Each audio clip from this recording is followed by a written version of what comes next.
Okay, let's start with the final part of this seminar day here in Tallinn University, and let's try to conclude, make some concluding notes of what we've heard from our keynotes. And I'm kindly asking all the keynotes in front, and we will have a panel discussion. I will also ask to join us Keiti Kljavin from Estonian Academy of Arts, who will be representing NGO Urban Lab, Tallinn Urban Lab, Tallinn/Urban Lab, Estonian Urban Lab, to give an NGO perspective of the topics we've been discussing before the coffee break. We will have one microphone for you, and I will have one microphone. I'm privileged, so let's try to share that one.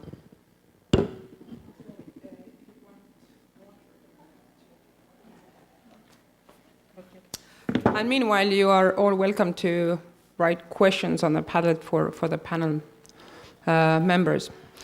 I would like to maybe provoke you and intrigue you with the questions I have prepared for you, and on top of that, I do hope that we will have a lively discussion with the audience concerning the questions of participatory planning, spatial planning, XR technologies, and resilience. So my first question would be a more general one for all of you, but feel free to answer whenever you feel for it. How does XR technologies help to enhance planning practices? How? Feel free to jump in. Okay, so how does XR technologies help to facilitate planning practices? I would stage it into the three aspects that are most sort of commonly used. So the first one is to be able to communicate the vision and the concept earlier in the project stage, meaning therefore we are able to put up the ideas, to the public before we have all the answers already made. And as I mentioned before, be more open towards the feedback and participatory design, not just the participation as a checkbox. Then as well, the XR technologies can help us to refine the designs that we do, whatever the scale we choose. It can go in an urban scale.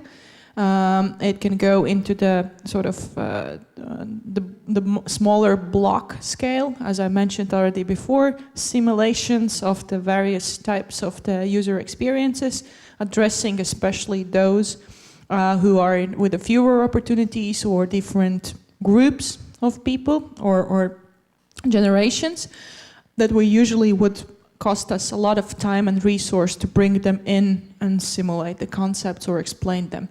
And the third is, just getting everyone on the same page, in the same vision. So basically, as I usually describe it, it's like a common ground, a common language. Doesn't matter if you speak Russian, Latvian, or English. There's the same thing that we see, and we're able to take part on designing that. Therefore, we spend more time on finding the solutions and involving into the bringing up ideas rather than just figuring out what we are talking about and pointing on the blueprints, which usually is the first part of the public gathering, and then the second part, those last 10 minutes, are about actually solution. So I'd say those three. Maybe we can, I'll give a floor to Stephan, and then we'll take the question from Padlet to Aleksi as well. I agree with the three. Those are good. For me, if they ever gonna be used, I mean, it has been a promising technology since the 80s. I think they need to link in to the existing tools, which is maps. Maps is what people or urban planners use.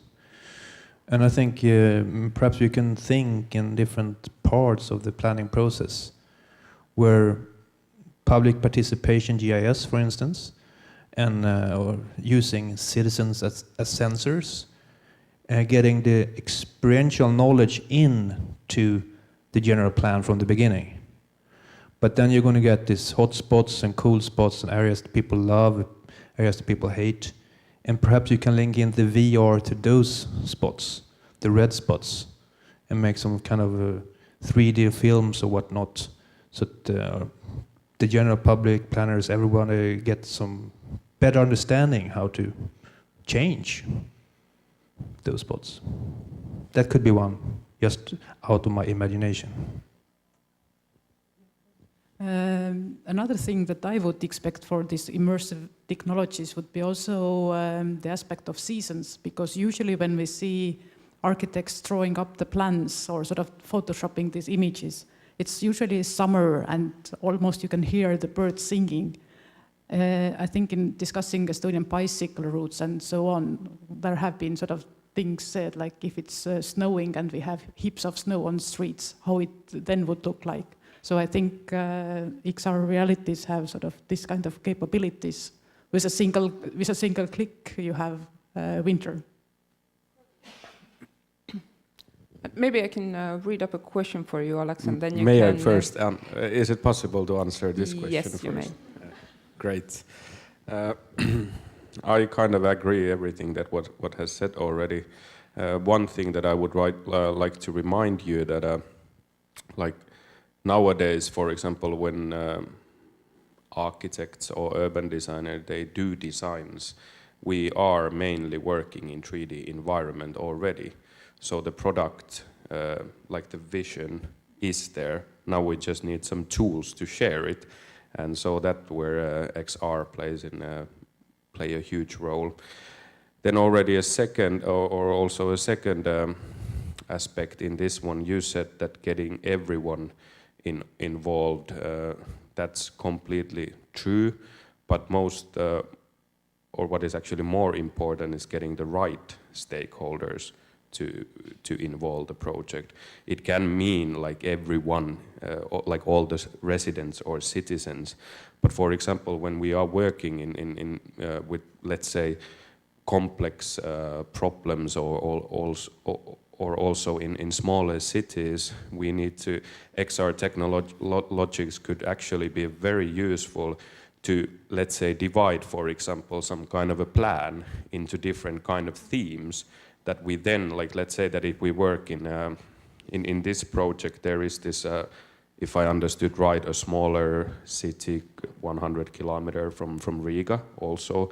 Probably in that place there is not actually that much competence that we need for evaluating a process or a project or a development plan. But with an XR platform we probably could use or ask, let's say, some experts from Stockholm to evaluate the traffic or resilience parts, or some experts from Finland or some other places, and use this kind of a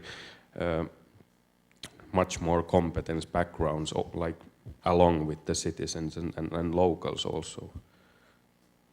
Maybe Keiti, you would like to add up also, or if not? Before the question, or you want to have the question? Okay.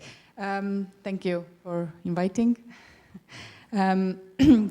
Since I have also had a little experience in participatory planning and as well as trying to theorize things a little in my academic work, I have had always a little trouble with understanding how and who all those technologies, immersed or not, are and how they are used, and especially the question of this synthetic pictures or the synthetic materiality that we are facing, and the question of literacy of is it readable or not, and to whom.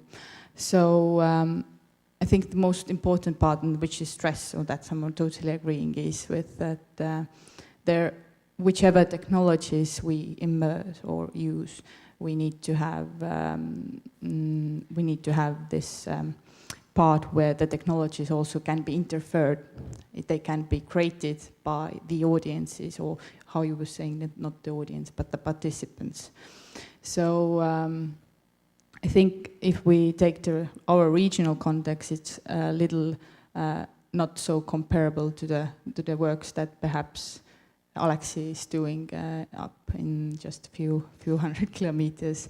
Is that in here in the planning, these models and simulations are often exactly taken as pictures to become. So I think what I have been doing in Urban Lab is that we try to, perhaps before having the technologies, try to people to understand the planning as a process of being really slow. So at first maybe just to give them a guidelines how also to read these complicated plans, which perhaps will continue to be a huge part of our planning practices still. So yeah, I think there is a certain kind of problematics in this new positivism of bringing these technologies and this whole computational turn. There is a lot of discussions about this data behaviorism, like how we also being nudged, or how we also being, towards guided to certain kind of decisions, and really think about this digital image, which is, I think, fundamentally, as I said, synthetic, and therefore its meaning is always kind of dispersed, and it's constructed from this dynamic interplay between this content as a whole and also and particularly of its constituent elements. I mean this materiality and the interfaces themselves and the colors and all these little decisions that have been used by somebody who's have put together whatever thing we are talking about. So I think we are often kind of seduced by the image, and that makes also ourselves blind to its content.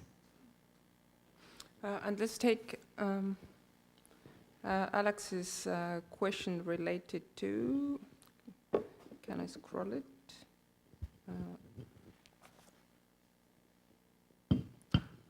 Related to the discussion here. Aleksi, you have managed to cut time frame of idea project realization shorter with this method, or has it become inevitably longer? Participation for stakeholders often seems to painfully add to the timely bureaucracy, which is perhaps why they would not be interested in an outside opinion. True, false. And then it's the same question concerning designing the model for this for XR. It's also very time consuming. How would you comment on the cost effectiveness and time effectiveness based on the projects that you were showing? Have the projects have the time frame of the project been shortened now, or vice versa?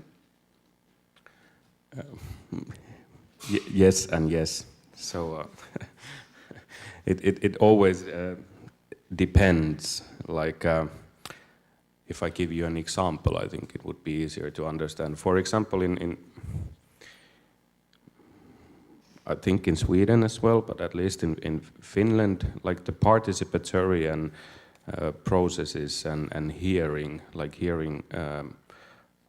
opinions publicly, it's in a way it's written in the law. Like you have to do it. You have to have the participatory phase and the process. And if you're able to design the participatory process in a way that you could benefit of, for example, these kind of ideas that we produce as part of the process, then they can actually be counted in to that process and therefore shorten the time also. And also about shortening the time, I think one very key aspect into this is also that let's say architects and urban designers, they are more than happy to draw cafes and marketplaces and beaches and parks. But then when we come down to thinking like who's actually going to build it and pay it, then there's the question. But if we're able to involve the stakeholders and share, like find the solution that shares these like visions and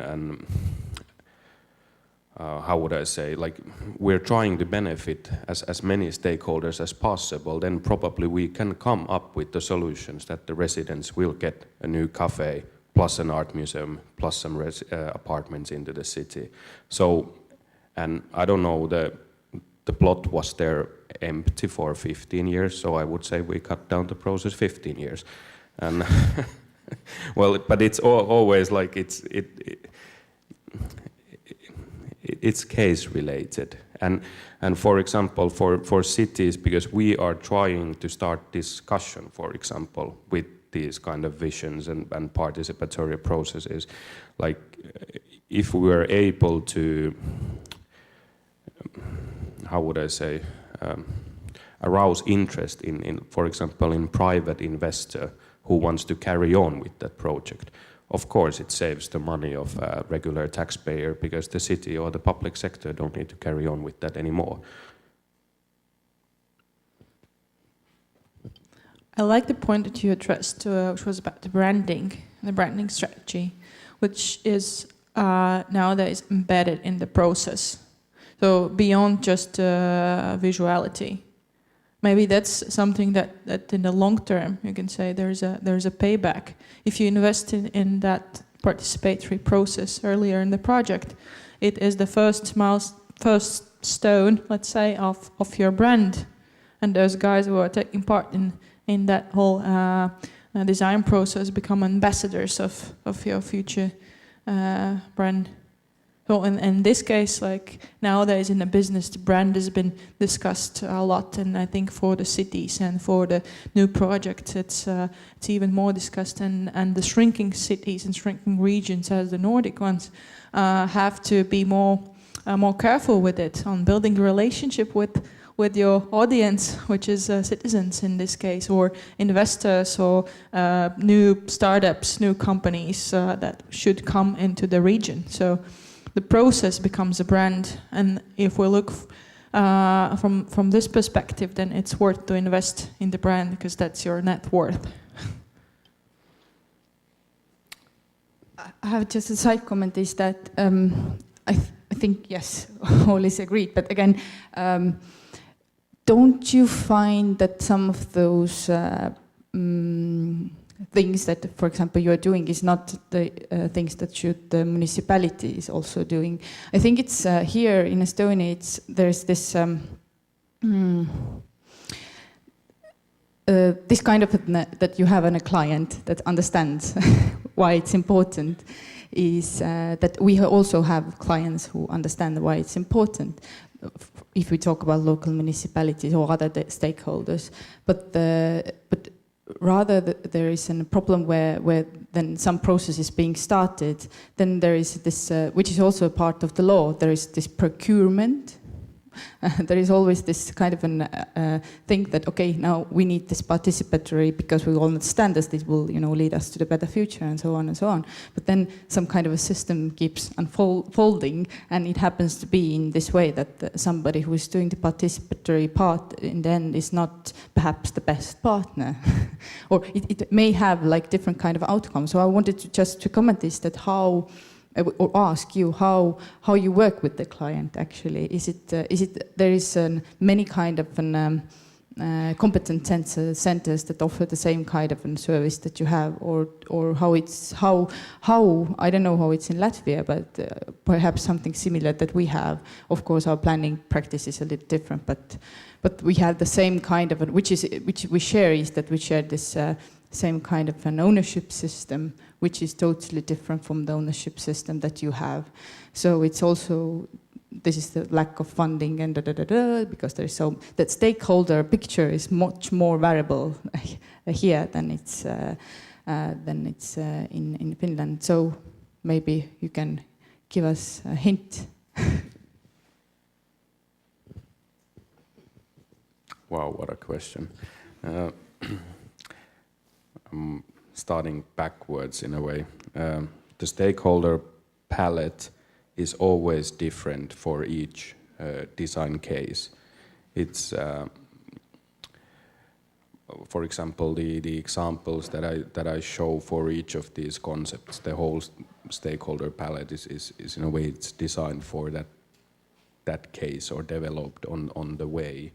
And then if we somehow missed listening or participating someone, then either us or someone else, for example, the city has to take care of that then afterwards. That's in a way mistake, of course, that we can make. Then trying to answer your question, like, who do we work and how, or? Yes, who and how? Yeah, well, usually like the starting point is that there are some like problems. I mean that things are not going forward. It's like processes are stuck, plots been empty for years, buildings, no one's taking care of them, and they don't have enough ideas or whatsoever. So usually our first client is the public sector, meaning municipalities or cities that want ideas for the future. And then maybe during the process or afterwards there might be private stakeholders involved. So saying who's our client is, it might be quite different or quite hard sometimes. Or like, for example, currently we're working this quite big master plan area in Vantaa, this close to the airport. The area is owned, privately owned by 5 or 6 companies. Also one of them is like just private forest owner, like landowner. And the city itself, they want to create an urban housing area with services. But if you go and ask from each of these stakeholders, like where should the new town center be, there's 5 town centers. So because everyone wants it, and it's not just the case how it can be solved. So there actually we need to start the discussion and then make the stakeholders understand that there's a mutual benefit that they could achieve, and then propose different kind of solutions that would benefit all of them. So in that case, our client is the private owners, but like I said, our client is the public sector because we're doing a new urban area. Maybe we move on to the next 2 questions. I will put my next 2 questions together, and I'm asking you a critical note of the XR technologies. Are the technologies excluding someone? Whom are the technologies meant for? Is it a first world thing, or is it a thing that we can think of wider? Is it a center thing or a periphery thing? Do we include everyone? And connected to that, the question is how on your personal understanding, this sort of participatory planning with XR technologies helps to achieve sustainable development goals. Maybe, Stephan, you want to start? I don't know. That's my my answer to that question. On both of them. I don't know if they exclude people. Probably costs a lot. Probably need to be able to purchase those kind of technologies. And if they're gonna be part of reaching sustainability, I don't know either. For me, it's a totally open question. Maybe on inclusion and exclusion, sometimes in peripheries, I think sort of if we think of Asia and Africa, you can have much more sort of enthusiastic developers who deal with them, because we know that sort of shared economy and mobile payments are much more developed in some African countries than they are now in Northern Europe. But for these immersive realities, I think sort of first thing that comes to mind are blind people. That their XR reality is excluding that you can have soundscapes and others, but sort of blind people. And just to steal a moment from the previous question, that I think we all need to tackle also the notion of participatory tiredness, that people are getting tired, and maybe XR realities would be also a way for some kind of new search for it. Yeah, I think currently like XR technologies are mainly used by a private sector, let's say developers, for example, in terms of urban design. But I think using it as a participatory tool is much more interesting. Probably big cities where like most of the stakeholders can access to those platforms. We also need to remember that, for example, the elderly class in 5 years, they already know how to use Skype. They can click with a mouse and they can tap by phone. So we are little by little getting away from these barriers that we have with the digital technology. But probably it's not gonna be a thing that's gonna just happen like this, that okay, now we only use these, so different processes and methods go side by side. But I don't see that there is like a group that at least in developed countries that would not access to it. I think for ages we have put the design and planning in the hands of professionals and sorted them into the roles and into the boxes. I think that the cityscape and the design of cities is too important to be just left in the hands of professionals. And I believe that the governments and governance can't anymore just function on this sort of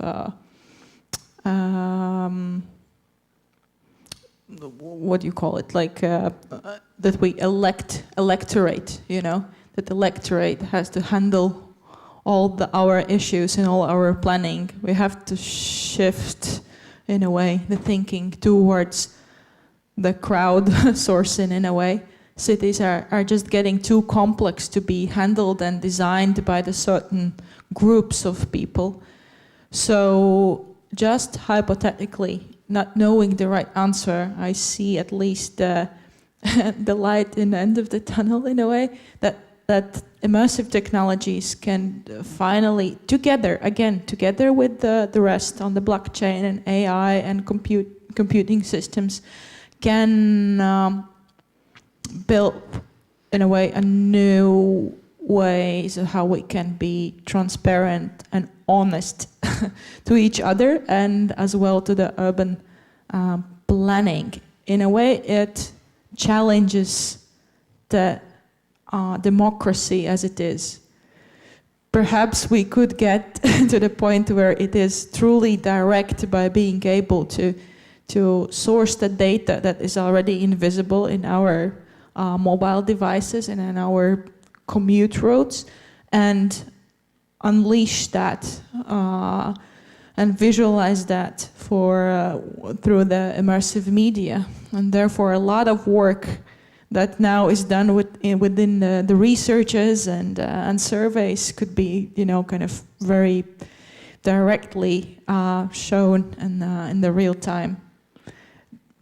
That it has a potential. It is up to us and up to you. Your projects will play a huge role, I think, in the region to set the pattern and build the use case for answering these questions, and at least giving a ability to evaluate a little bit for others, or giving a credibility what works and what not, and which scale, with what kind of tech, with what sort of investment, with what kind of involvement of the public. So far, we don't really have that benchmark, we don't really have that set of patterns. That's why a lot of panelists were hesitating on it, because you don't have a reference. And that's the amazing thing of here. So we're part of it, and we have ability to shape it. And probably this knowledge and expertise will come from this region. Well, I hope so. Well, yeah, it's in that sense, it's important to note that it's not only to do the project and create synergies, but also raise critical questions and for future reference. And here, of course, the question of context, the region itself is relevant. Like, we can do things that we most likely can't do in other regions of the world. Stephan wants to add up something.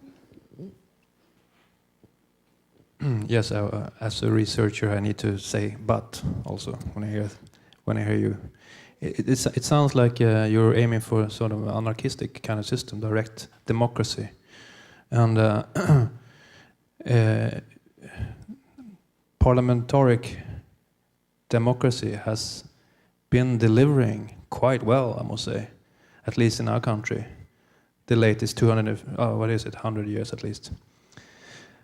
So I would be very cautious to sort of take those thoughts too far, because then you go into a sort of a minefield of political debate.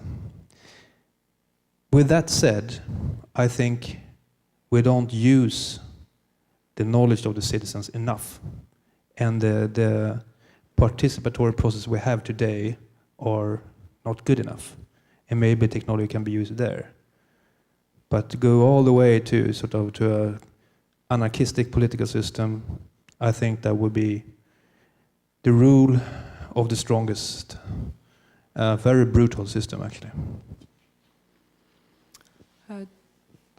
Does anyone want to ask anything from the audience? We have a question in the Padlet for Stephan.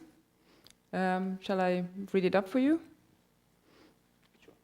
Furthermore, about XR, as Stephan mentioned, 2.7 billion people will need a place to live in 30 years. Would it be possible to somehow use this method to visualize future cities with increased population, in order not to expand the city area so much from the expense of nature, but to find the optimal density for already built cities while maintaining a good habitat? If anyone knows how to do that, I would give them a golden star. That sounds like a fantastic vision, if you could do that. But I don't know. I don't have a clue. Cannot answer the question. I don't have knowledge enough for that.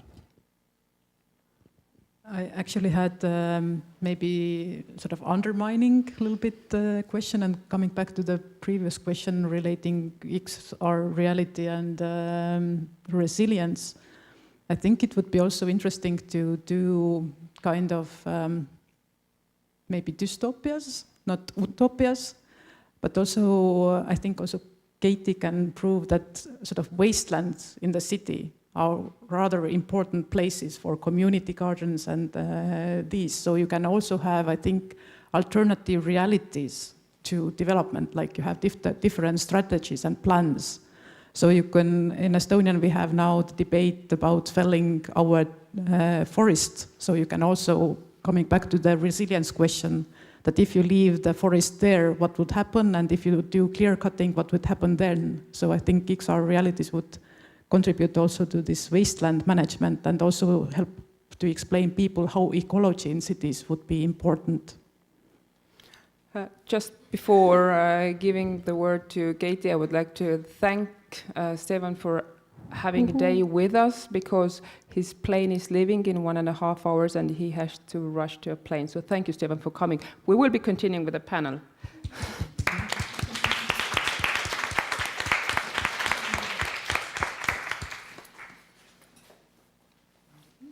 I leave you the silence of moment you're leaving, the resilience.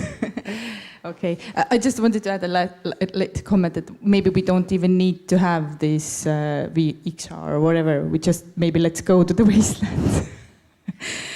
But exactly, I think Stephen had this High Line as an example in his presentation as well, and I think High Line is also a really good example of creating a project that also had an effect on real estate speculation and so on. So also within this design of landscape, which has this really complicated systems of kind of mocking the wasteland aesthetics, but actually before it, the place was used for certain kind of groups like LGTB and so on. But after this remake of the area, these groups were secluded, so it created another segregation. But that's unusual, always happens with, you know, renewal of the places. Somebody's left over and so on. But it was exactly the question of these rudimental plans of having a really so-called natural ecological role, but, you know, throughout this participatory and whatever planning process of then having this High Line, in the end, these things were perhaps not there anymore, and that's also a part to think about. So I think in our region, this concept of wastelands and these questions will arise soon a lot. So perhaps let's first just go to these places and see what kind of uses exactly these places have already, and then perhaps we can predict or give some kind of future perspectives. But again, I think we should be really careful in creating this kind of perspectives and careful of presenting them and to who.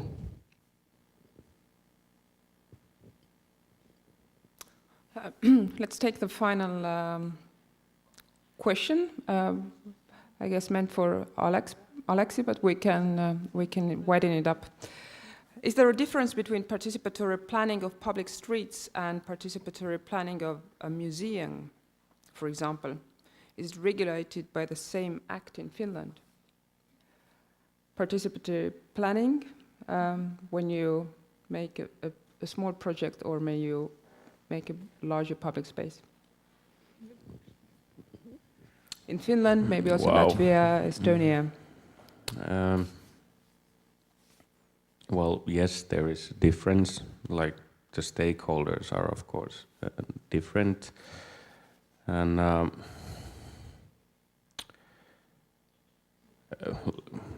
well, yeah, the approach is different. How probably usually having a new museum in somewhere is a result of some ideation, some pre-phase participatory design process, and then when you actually dig deep to inside, and you know probably the users and what kind of a stuff the museum will have inside, then of course what functions there probably could be, then the whole, that's again a completely different participatory process, mostly probably focusing on the users of the building then. And then in this kind of a public street project. Probably it's more like a city or municipality or some transnational type of a participatory process. It's kind of a hard question in a way. Like, I think I should answer by giving all the stakeholders now, but I don't know it yet. Maybe you can answer what are the common points or common blocks that you involve. Well,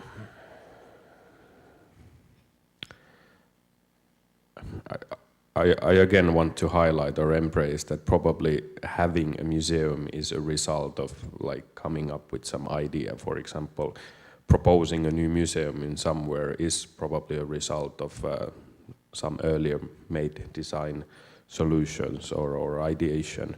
In stakeholders or these blocks that you probably could use in designing public streets is of course the different users, meaning probably the citizens that use that street or the future street, then the local entrepreneurs, the commercial actors within the city or that street, then visitors if that street has a huge role within that context, and then what other new functions there could be, let's say a new tram line or something, and then figuring out the methods around these to combine the stakeholders and find a common or mutual solutions. Then I think I already replied for the museum one, what blocks we have there. So is it the same in Latvia and Estonia? Same approaches as in Finland when it comes to planning a museum and a public street? Well, I didn't answer that at all, but of course you can... This was the question for Gunita and Keiti.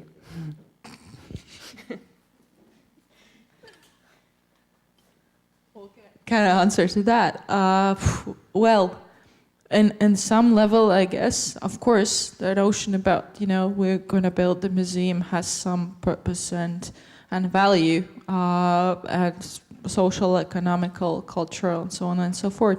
However, the idea behind redesigning or designing a street is probably, like a lot of other aspects come into the place, and it so depends on the brief or on the municipality in the street case, or from Ministry of Culture in the museum case.